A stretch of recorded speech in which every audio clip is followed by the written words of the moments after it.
prophecy is true. Bois le jus de nectar de cocktail de fruits. Bonjour, bonsoir à tous et à toutes et bienvenue dans Jus de Ciné, l'émission qui parle de cinéma de façon plus ou moins rapide et agréable et qui se consomme comme un jeu de fruits.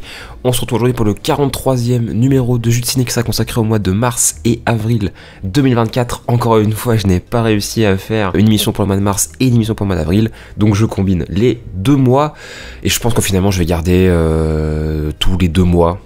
Parce que je n'arrive pas à faire un rythme mensuel, j'en suis désolé. Au moins comme ça vous avez des émissions un peu plus longues et un peu plus fournies. Après le problème c'est que souvent les films dont je parle ne sont plus en salle, en règle générale, donc c'est un peu con. Mais bon, tant pis, c'est comme ça. En tout cas j'aimerais avant toute chose vous remercier infiniment pour votre accueil et vos retours sur le dernier Jus de Ciné qui est sorti. C'est un retour réussi, donc j'en suis très content et donc je poursuis avec cette nouvelle émission. Vous connaissez le concept, on va rester sur le même format que l'émission d'avant, c'est-à-dire de l'audio avec des avis un peu détaillés, pas trop non plus, mais un petit peu, pas grand chose à dire de plus. Nous pouvons démarrer. On commence avec Sleep, réalisé par Jason Yu, ce qui me permet de saluer mes comparses Azo, Otage et Tiflorg avec qui j'ai vu le film à Paris. Thriller horrifique sud-coréen qui raconte l'histoire d'un couple et notamment de l'homme du couple qui se met à avoir des crises de somnolence. C'est plus ou moins cela. Sauf que ça va prendre des proportions assez inquiétantes, dirons-nous. J'en dirais pas trop. C'est un film que j'ai trouvé plutôt sympa, assez ludique par moments. Pas exceptionnel en termes de mise en scène, bien qu'il y ait 2-3 effets assez réussis. Mais voilà, sinon globalement, c'est quand même un film que j'ai trouvé sympathique, mais voilà, qui m'a pas transcendé non plus. Je veux dire que voilà, il y a un bon sujet, ça le traite bien, quelques petits sursauts pas mal du tout. Le film se permet quelques petites fulgurances bienvenue. Voilà, après c'est pas non plus un film que j'ai trouvé complètement incroyable, mais c'est un chouette film de genre qui se suit très bien. C'est pas non plus marquant, on l'a vu, on est content, c'était sympa, mais on passe un peu à autre chose après, c'est dommage. Les Sud-Coréens ont malgré tout un certain savoir-faire dans le cinéma de genre. Ça fonctionne quand même plutôt bien, il y a encore une fois quelques belles idées, il y a presque un côté comédie qui est pas déplaisant par moment. Enfin voilà, il y a une variation de ton qui fonctionne très bien. Ça c'est souvent le cas chez les Sud-Coréens, ils arrivent parfaitement à mélanger les tons et les genres. Donc ça au moins effectivement de ce côté-là, parce que je peux voir reprocher souvent à des films, à des comédies horrifiques entre guillemets, c'est que ça fasse trop peur pour faire rire et que ça fasse trop rire pour faire peur. Là, les deux se mélangent très bien. Donc au moins pour ça, le film a de l'intérêt. Après voilà, encore une fois, j'ai pas été non plus transcendé, mais c'est quand même très sympa. Le prochain film est une anomalie complète, puisqu'il s'agit de L'Empire, réalisé par Bruno Dumont, que je connais assez peu. Au final, j'ai vu que France, qui était son précédent film, que j'avais trouvé assez inégal, dirons-nous. Il y avait certaines scènes que j'avais bien aimées, d'autres scènes que j'avais pas du tout aimées. Enfin voilà, le style du Dumont est extrêmement particulier, ça passe ou ça casse, hein, globalement. L'Empire se vendait comme un film de SF. Déjà, Bruno Dumont qui fait de la SF, déjà ça paraît assez improbable. Un mélange entre Maloute et la vie de Jésus, c'est le synopsis qui dit ça, avec donc Dumont qui propose sa version de la carte des étoiles. Ok, c'est totalement improbable, mais pourquoi pas. Et au final, finalement c'est un film qui s'inscrit purement dans le style Dumont. C'est un film qui tend le bâton pour se faire battre à pas mal de moments. Je crois que Dumont il adore ça. C'est un film qui est mal aimable à crever sur le papier, qui propose malgré tout quelques petits trucs intéressants. Encore une fois, les adorateurs de Dumont ont adoré, ceux qui détestent ont détesté. Voilà, c'est pas du tout le film qui va réconcilier les deux camps, on va dire, les haters et les adorateurs de Dumont. Moi, avec ce film, je sais toujours pas où me placer, je vous avouerai, vis-à-vis de lui. Après, il faut que je vois ses premiers films, qui sont un peu moins clivants, dirons-nous, encore que. C'est assez impressionnant à quel point le film paraît à la fois être presque un nanar complet, et en même temps, un film qui a une vraie réflexion sur l'espèce humaine, sur les relations entre les humains. Le truc, c'est que c'est fait avec tellement de maladresse dans le ton et l'écriture, qu'on a du mal vraiment à se projeter dans ce film qui se veut être un peu optimiste, quelque part, parce qu'en gros, le film, si vraiment on le prend pour ce qu'il est, c'est une histoire d'amour impossible, à peu près. Alors c'est plus compliqué que ça, mais c'est à peu près ça. C'est une histoire d'amour impossible, sauf que cette histoire d'amour, ça commence par le fait que le mec est un beauf complet, et tu te dis que dans le monde normal, jamais il aurait pécho la meuf, mais ça arrive, déjà tu te dis ok. Et voilà, le film se permet aussi d'avoir des scènes de sexe très... comment je pourrais dire ça, très brutales. sans vraiment de justification. Mais à côté de ça, bah, il y a des images qui sont assez folles. En termes de SF pur, bah, c'est pas du tout honteux. Le film se permet même d'avoir des effets spéciaux franchement pas dégueulasses, qui font pas du tout pas le figure, alors qu'on pourrait le croire, parce qu'on se doute que le budget est pas non plus énorme, mais ça fonctionne. Il y a vraiment des scènes où tu te dis putain mais ok, dans un Star Wars ça ferait pas tellement pas le figure. C'est assez beau aussi de voir des acteurs professionnels et des acteurs non professionnels se marier. C'est assez rigolo de voir... Donc il y a les deux personnages des flics là qui apparemment reviennent souvent dans l'œuvre de Dumont, qui ont l'impression qu'ils ont rien à foutre là, et en même temps bah, c'est ce décalage qui crée quelque chose d'assez réjouissant, je dirais. Il n'y a pas cette scène avec eux d'ailleurs, c'est vraiment dommage. Enfin voilà, je suis totalement partagé. J'ai plutôt apprécié le visionnage, j'ai beaucoup de bémols, on va pas se mentir, notamment sur le traitement des personnages féminins. Ça a beaucoup été dit et effectivement il y a quand même il y a un souci à ce niveau-là, et c'est dommage parce que le film n'avait pas forcément besoin de ça. Pour moi, ça casse un peu son message de base, je dirais. Voilà, mais les personnages de Lena Caudry et de Anna Maria Bartolomé, il y a un problème, il y a un gros problème sur le traitement. Mais bon, à part ça, il y a un truc qui fait qu'on peut pas non plus rejeter le film complètement. Il y a une envie de raconter quelque chose avec son style à lui. Encore une fois, si vous n'avez pas Dumont, c'est pas avec ce film que vous l'aimerez. Si vous voulez tenter le cinéma de Dumont, je sais pas si c'est la meilleure porte d'entrée. Faut vous attendre à quelque chose de totalement... comment je pourrais dire ça? Compliqué à trouver des mots. Complètement imprévisible, complètement lunaire. Voilà, lunaire, c'est plutôt un bon mot pour ce truc-là. J'ai pas adoré, mais j'ai pas détesté non plus. Un peu plus positif que négatif, parce qu'il y a quand même une mise en scène qui est assez intéressante. Voilà, après... je sais pas si je peux vous recommander le film, c'est ça qui est compliqué. Il faut que vous sachiez ce que vous allez voir. Ouais, globalement, voilà. Si vous attendez une petite comédie de science-fiction rigolote, c'est pas du tout le délire. Ça dit comédie, le film m'a pas du tout fait rire quasiment, à part avec les deux personnages de flics là qui m'ont fait pouffer du nez à la limite.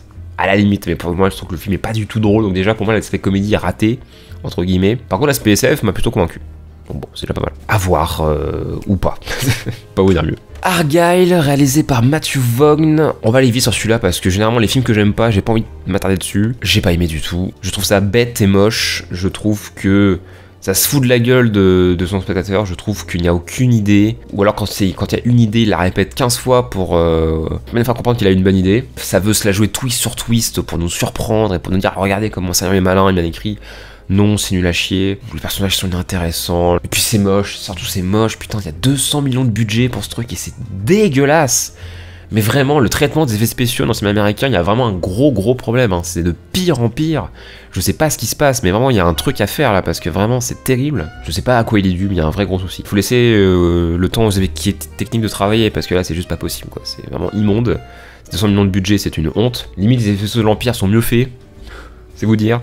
Donc voilà, vraiment non merci. Vraiment, c'est vrai que c'est le genre de film que je sature complètement du cinéma blockbuster américain. Je ne peux plus. À un moment donné, je peux plus accepter ce que je vois. C'est d'une paresse énorme. Matthew Vaughn, qui apparemment a eu talent à une époque. Effectivement, son X-Men n'était pas dégueulasse. J'ai toujours pas vu Kingsman. Ça donne pas du tout envie de le regarder, Kingsman, après avoir vu ce truc. Mais bon, j'imagine quand même que c'est mieux.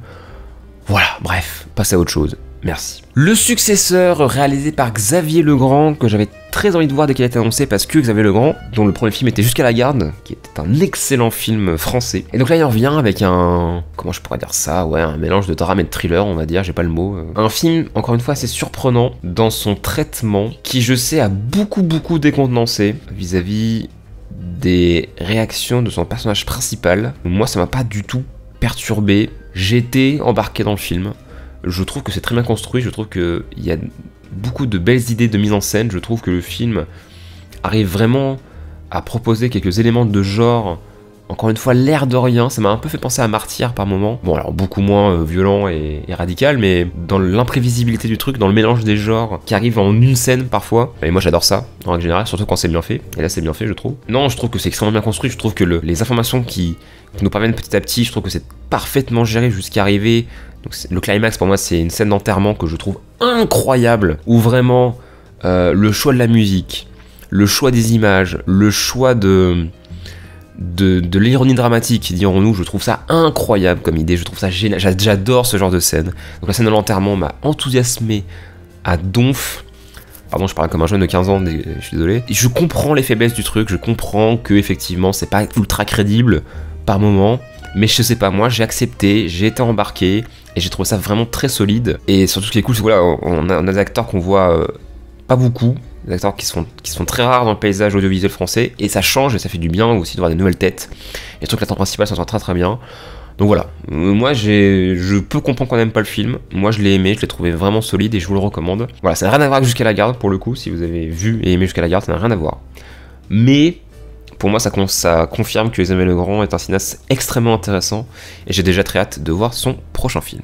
La couleur de sentiment réalisé par Tate Taylor. Bon bah voilà, encore une fois un exemple typique des films inspirés d'histoires vraies que je peux pas adorer, qui sont trop académiques, mais qui sont bien exécutés, encore une fois, voilà. Il y a tellement des films comme ça, où oui, bah voilà, ça raconte une belle histoire, il y a des bons sentiments, c'est cool à regarder, mais en même temps, tu te dis que tout est fait pour passer un bon moment et que ça en devient trop voyant. Tout est fait pour brosser le spectateur dans le sens du poil et ça me saoule un peu, j'avoue. Ça se regarde bien, c'est sympa, le temps passe plutôt bien, il y a un bon casting, c'est un film attachant, mais voilà, c'est tellement facile, moi je peux pas être dithyrambique sur un film comme ça, je ne peux pas. Voilà, même si ça raconte une belle histoire, je peux pas me dire ah ouais putain, parce que c'est... Voilà, faites un documentaire, faites pas des fictions comme ça, sans déconner, je dis pas que c'est mauvais, loin de là, sympa à regarder, mais voilà. Jamais vous m'entendrez dire plus sur ce genre de film, qui a sa place dans un cours d'histoire, mais pas au cinéma, quoi. C'est un peu violent, je suis désolé.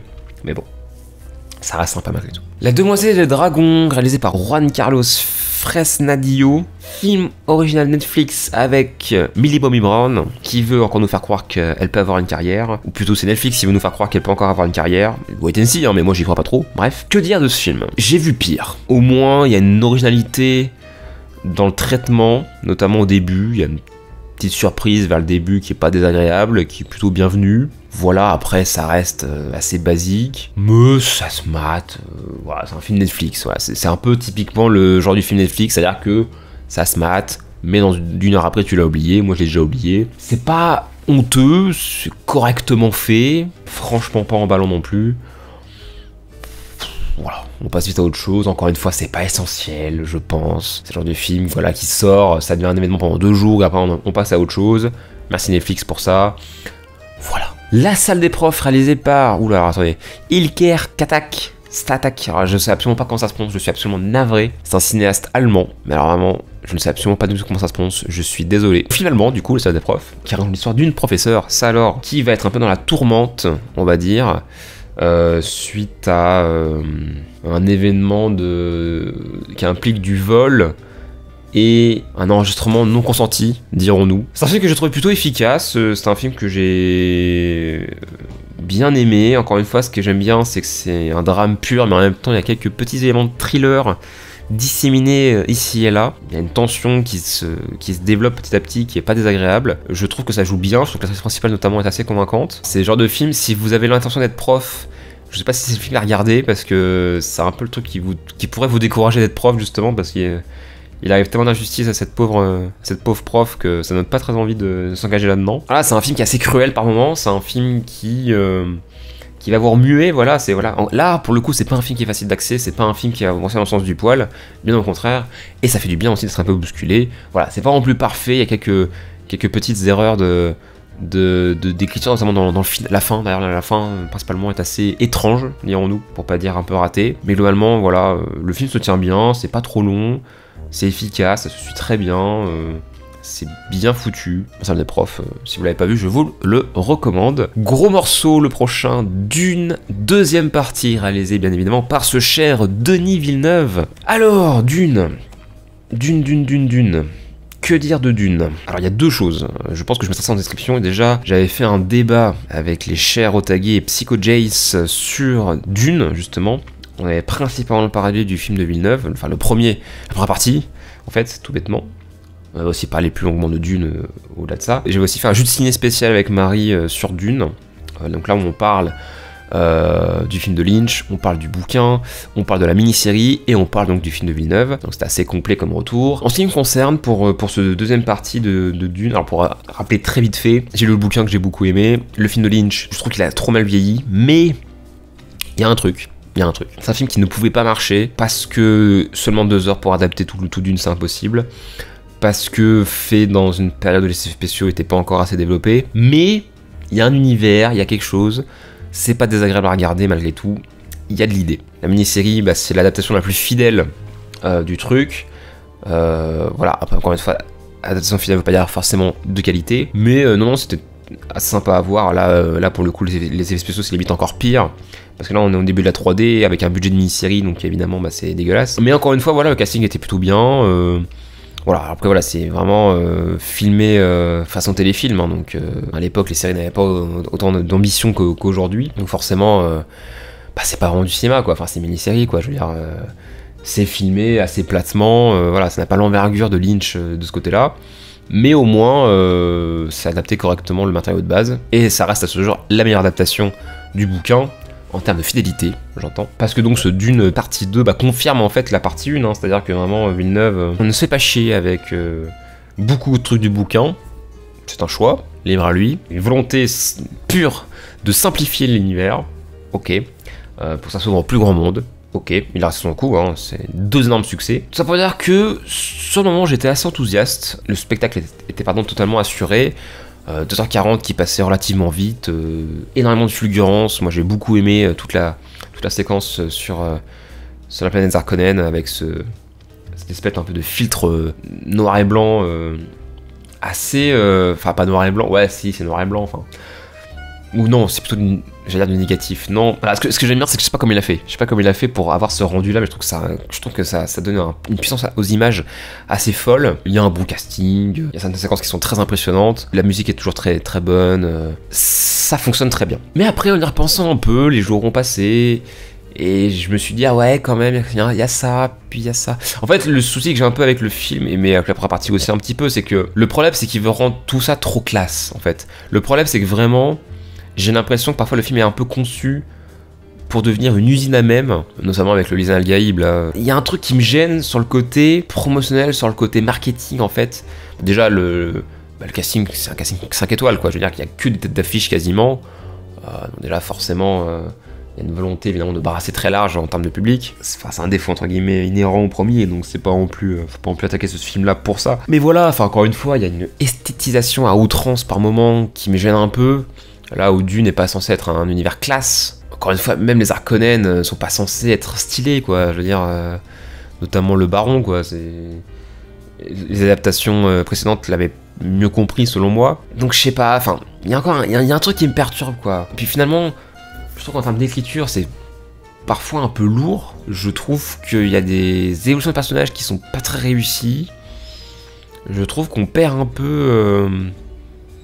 l'essence de ce que ça racontait vraiment Dune, par moment. Je suis un peu moins enthousiaste. Le film reste vraiment bien, attention, hein, ça reste un diptyque qui se tient vraiment très très bien. Villeneuve a fait plutôt un bon travail, y a pas de problème là-dessus. Mais j'avoue que j'aurais aimé qu'ils prennent plus de risques, j'aurais aimé que ça soit peut-être plus radical par moment, j'aurais aimé que ça essaye moins, encore une fois, de brosser le public dans le sens du poil, parce que je trouve qu'il y a encore un peu de ça, quoi, globalement. Mais on peut pas dire un peu que c'est mal fait, quoi. Encore une fois, il y a quand même une certaine maîtrise, et puis ça fait du bien de voir un blockbuster qui a l'ambition, qui visuellement est assez dantesque. Voilà, ça fait quand même du bien de voir encore des personnes qui font bien leur travail, avec sérieux. Mais j'avoue que finalement, je trouve pas que ça soit si supérieur que ça au premier. En fait, les deux films n'ont pas forcément les mêmes qualités, les mêmes défauts, je dirais. Ça se complète bien avec le premier, mais malgré tout, tout ce qui a été dit, je pense pas que non plus cette deuxième partie surclasse la première. Je trouve qu'on oublie un peu trop la première partie qui avait quand même pas mal de belles choses aussi. Je reste curieux de voir les suites, potentiellement, s'il y en a. Apparemment, ça pourrait se faire, vu que forcément, là c'est une nouvelle mine d'or, là, donc ils auraient tort de s'arrêter ici. À voir ce que ça peut donner dans les suites, où j'espère que ça essaiera, encore une fois, de prendre plus de risques. Voilà, j'ai envie de voir un truc un peu plus radical, un peu plus sale, peut-être, je sais pas. Là, c'est trop propre, en fait, c'est ça, en fait, qui me gêne un peu, c'est que c'est trop propre. Et pour cet univers-là, c'est pas ce qu'il faut, quoi. Voilà, Denis Villeneuve propose des images dantesques, mais c'est pas ce qu'on veut.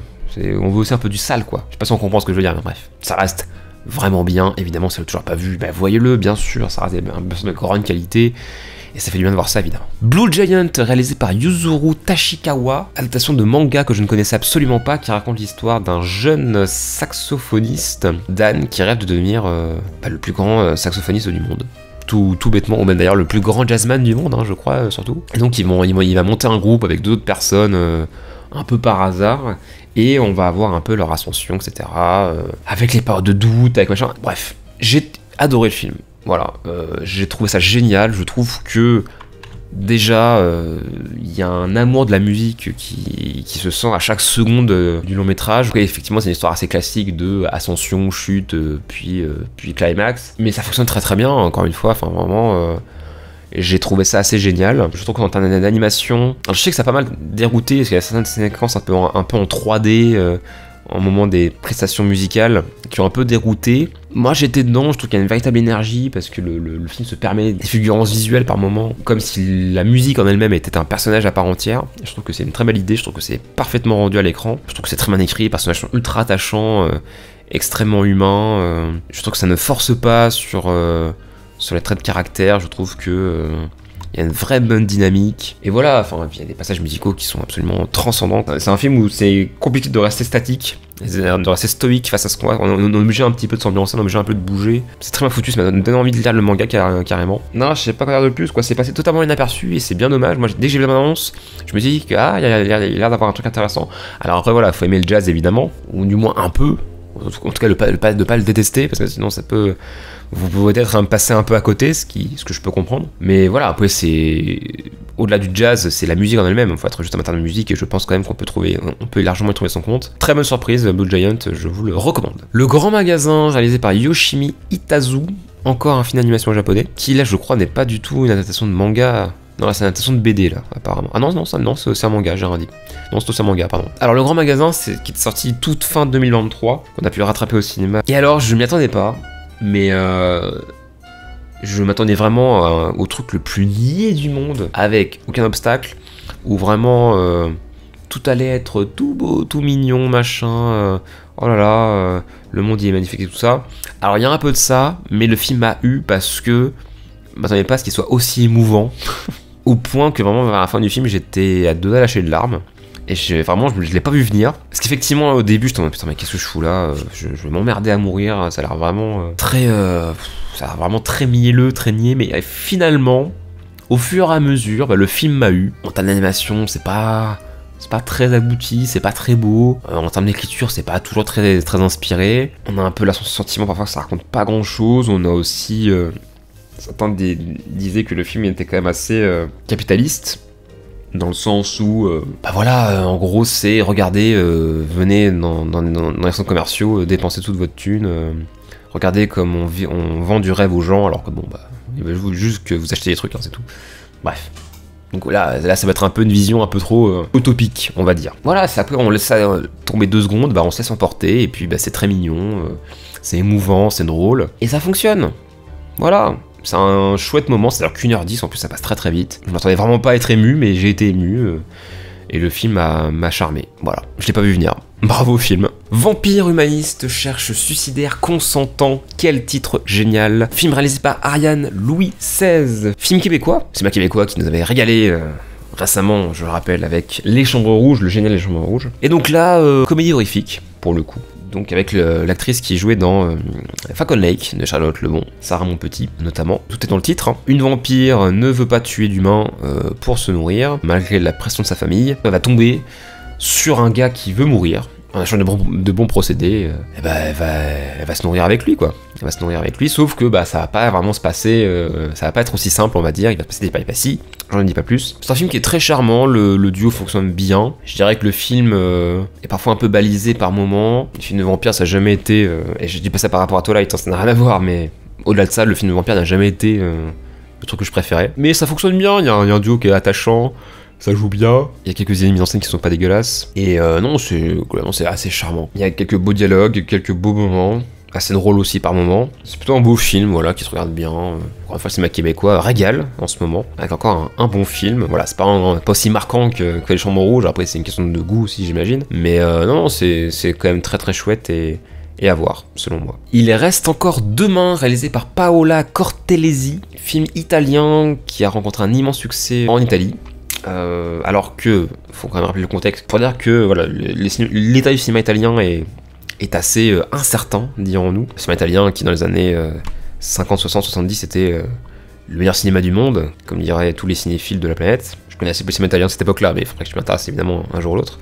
Mais voilà, tout ça pour dire qu'un film italien franchisse les frontières en disant voilà, 5 millions d'entrées, boum. Voilà, c'est un peu, enfin 5 millions d'entrées en Italie, c'est un peu comme si un film ici faisait 15 millions quoi. Je pense qu'avec la proportion de gens qui vont au cinéma et l'état des salles de cinéma de là-bas, c'est vraiment un giga succès. Pour un résultat plutôt bon, effectivement, qui parle d'émancipation féminine, dirons-nous, mais de façon assez originale. Le film a entre guillemets l'audace de mettre une véritable tension qui va se développer au fur et à mesure. En tout cas, moi j'ai plutôt été captivé par l'ensemble. Il y a un joli noir et blanc, c'est plutôt bien réalisé, ça joue bien. Ça parle aussi beaucoup de violence domestique, plutôt violence conjugale, dirons-nous. Ça le fait de façon assez originale. Il y a un concept de dédramatisation, dirons-nous, qui a dérouté, et je peux le comprendre. Alors pas dans le contexte du film, ça marche plutôt pas mal. Et au moins c'est assez original. Disons que, avec tout ce qui se passe, que le film garde un ton un peu léger, ça peut dérouter, parce qu'on parle quand même de véritable violence, attention. Mais le film a suffisamment d'intelligence pour prendre du recul là-dessus et que ce soit pas non plus trop choquant, je dirais. Il y a un petit twist à la fin qui fonctionne bien aussi, qui vient faire reconsidérer tout ce qu'on a vu avant. C'est toujours agréable, c'est plutôt bien amené. C'est pas un grand film. Je sais pas pourquoi ce film-là en particulier a autant fonctionné en Italie, mais bon, apparemment ils ont assez fiers de ce film, et c'est quand même effectivement de bonne facture, donc si vous avez l'occasion de le voir, allez-y. Le mal n'existe pas, réalisé par Yuzuki Hamaguchi, c'est le premier film de ce cinéaste que je vois, cinéaste japonais, qui nous arrive donc avec un nouveau film assez déroutant, puisque ça raconte l'histoire d'un village, je sais pas si c'est un village, mais ouais c'est ça, c'est totalement un village de Mizubiki, où du coup l'accent va être mis sur la nature, notamment au début du film, parce que c'est un film qui est un peu en 2-3 parties, dirons-nous, et en gros, voilà, l'équilibre du village va être menacé par un projet de glamping, qui on peut traduire par un camping glamour entre guillemets, et après suite à ça il va y avoir pas mal de péripéties. Bref, c'est un film qui est assez déroutant. Déjà le film commence par 5 bonnes minutes voire 10 bonnes minutes d'un travelling en contre-plongée sur des arbres avec une musique tour un tour belle et inquiétante, on va dire. Le film se permet des ruptures de ton assez brutes, le film se permet même des ruptures tout court dans l'image, dans la musique. Ou apparemment, parce que le cinéaste disait qu'il était beaucoup inspiré de Godard, ce bon Jean-Luc. Pourquoi pas. Tout ça donne un climat assez étrange, assez original. Et voilà, donc vraiment la première demi-heure facile, c'est vraiment très très lent, très peu de plans. Ça se concentre vraiment sur une ambiance particulière, une ambiance très reposante. Trop peut-être reposante aussi. Et après on va avoir une cassure au bout d'un moment avec une présentation, dirons-nous. Et à partir de là, le film va un peu basculer dans autre chose. On va changer carrément de point de vue. Il va y avoir je crois qu'on dit comme ça, une dilution de la fonction sujet, qui en gros pourrait se résumer par un changement de personnage principal, dirons-nous, bien qu'il n'y a pas vraiment de personnage principal dans le film, mais justement, il y a un total changement de point de vue selon moi à ce moment-là. Et je crois qu'on dit comme ça. J'aime bien cette expression, je trouve que ça sonne bien. Et tout ça pour un résultat vraiment très déroutant. Et après, on a l'impression que le film veut nous amener quelque part. Et puis finalement, à la fin, il y a un énorme rebondissement qui, du coup, finalement, nous fait tout reconsidérer. Et puis on se dit, oula, mais qu'est-ce qui se passe? La fin est extrêmement déconcertante. Mais en même temps, du coup, c'est un film qui nous pousse à réfléchir, nous pousse à analyser tout ce qu'on a vu. Et voilà, c'est un film qui nous donne plus à voir, plutôt à comprendre que ce qu'il nous montre. C'est toujours super intéressant. Moi, c'est le genre de film qu'on n'oublie pas tout de suite. Et donc voilà, c'est très bien réalisé. Ça joue bien, ça fonctionne très bien dans ses ruptures de ton, dans ses différentes parties, dans sa construction. Voilà, c'est très déconcertant, ça c'est sûr et certain, mais c'est bien foutu. C'est bien foutu, ça m'a donné envie de voir plus de films de ce metteur en scène. Est-ce que je vous le recommande? Ouais. Après, faut être conscient que voilà, la première demi-heure va peut-être vous emmerder parce que il se passe pas grand-chose au début, mais en même temps, pour moi, cette partie est assez indispensable pour vraiment comprendre ce qui se joue dans le film, je dirais. Je suis pas dithyrambique, mais c'est bien foutu. Rosalie, réalisé par Stéphanie Di Giusto, je sais pas comment on pense, je suis désolé. Film français avec notamment Benoît Gimel et, je vais pas réussir à prononcer, je suis absolument désolé, Nadia Tereskivitch.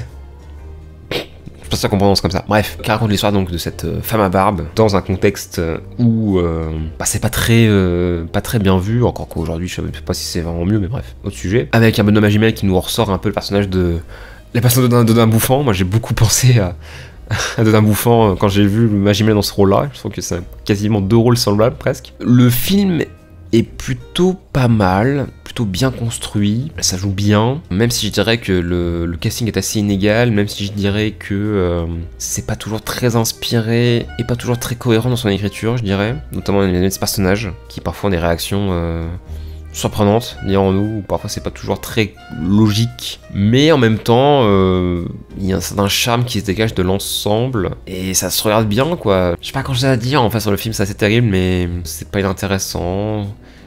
Il y a au moins un sujet qui est assumé jusqu'au bout, on va dire. Il y a quelques belles envolées musicales, notamment dans la fin. C'est pas du tout un grand film, hein, loin de là, mais ça se regarde bien. Il y a quelques belles idées. Et enfin, dernier film, Borgo, réalisé par Stéphane Demoustier, qui est le frère de l'actrice Anaïs Demoustier, si je dis pas de bêtises. Je vais vérifier ça tout de suite. C'est totalement son frère. Borgo, donc avec notamment Afza Yarzi, dont je vous avais parlé dans Le Génial Le Ravissement. Donc il nous revient avec un polar carcéral, comme on pourrait le dire. En tout cas c'est sur l'affiche. Donc avec cette gardienne de prison jouée par Afza Yarzi qui va être qui se passe en Corse et qui va être un peu embarquée dans une espèce de machination, dirons-nous, où elle va devoir un peu jongler entre son travail, sa vie de famille et cette activité, on va dire, sans trop en dire. Je trouve que le film est plutôt bien foutu, je trouve que c'est assez intelligent dans sa mise en scène, je trouve que en termes de construction narrative ça fonctionne bien parce que on comprend pas tout de suite, mais en fait il y a 2 timelines qui vont se rejoindre à un moment donné, et quand on le comprend, on se dit ah ouais putain c'est malin et tout ça. Le film se permet d'être à la fois léger et en même temps avec une certaine gravité, avec une certaine gradation qui fonctionne bien. Afza Yarzi est géniale, ça par contre vraiment, mais quelle actrice. Je trouve qu'elle a un peu le même rôle que dans Le Ravissement quelque part finalement. Ce personnage qui est assez mutique, assez trouble et qui est à la fois fait preuve d'une grande humanité et en même temps une morale discutable, on va dire. Et encore une fois, je trouve que ça fonctionne tellement bien. Elle est vraiment géniale comme actrice. Et le reste du casting est assez formidable aussi. Et alors, vraiment, mention spéciale aussi au duo formé par... comment il s'appelle l'acteur, pardon, le commissaire, là, c'est Michel Faux et Pablo Poli. Alors vraiment, ces deux-là, je trouve... Alors, je sais pas trop comment c'est possible et comment il a fait, mais toutes les scènes où ils sont, les deux, là, elles sont géniales. Elles sont drôles, et vraiment ça nous permet de souffler un petit peu entre 2 séquences un peu tendues, et j'arrive pas à comprendre comment ça fonctionne aussi bien, parce qu'on pourrait se dire mais ces scènes-là n'ont rien à foutre là, ça casse complètement le rythme, mais non, à chaque fois c'est une bouffée d'air frais, et vraiment les scènes sont drôles parce que c'est presque du comique involontaire, de par leur manière de jouer, de par les situations un petit peu ludiques qui se passent, alors qu'ils sont sur une enquête assez sérieuse, etc. Mais je trouve que ça fonctionne, c'est assez dingue à quel point ça fonctionne ce duo, totalement improbable et qui n'aurait certainement rien à foutre là sur le papier, mais ça fonctionne très très bien. Donc vraiment mention spéciale à ça, où ça m'a surpris, je m'attendais pas à avoir des scènes vraiment drôles dans un film comme ça, et c'est pour ça que je dis que la construction des 2 timelines est très intelligente, parce qu'on se dit à aucun moment que ça peut se rejoindre, et finalement si. Je suis pas dithyrambique, je trouve pas le film incroyable, parce que voilà, c'est pas non plus le truc le plus original du monde vis-à-vis de... où ça lorgne un petit peu avec les mafieux, entre guillemets, un personnage qui joue un peu qui joue double jeu, entre guillemets, voilà, bon ça c'est quand même un peu vieux comme le monde,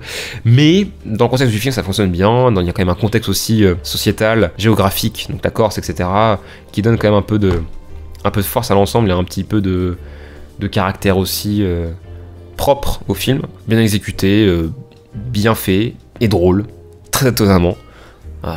Donc plutôt bravo, et surtout Afza Yarzi, quelle actrice. Voilà donc pour ce jeu de ciné, j'espère qu'il vous aura plu et intéressé. On se retrouve la prochaine fois pour plus de films, prenez soin de vous, n'oubliez pas de passer me voir sur Twitch, je n'ai plus de planning, je ne stream plus de façon régulière et plus de façon ordonnée, mais c'est pas grave, n'hésitez pas quand même à me suivre et activer les notifications, j'arrive pas à dire ça, pour ne pas rater mes prochains streams. Je vous fais des gros bisous, à très bientôt, voyez des films, ciao.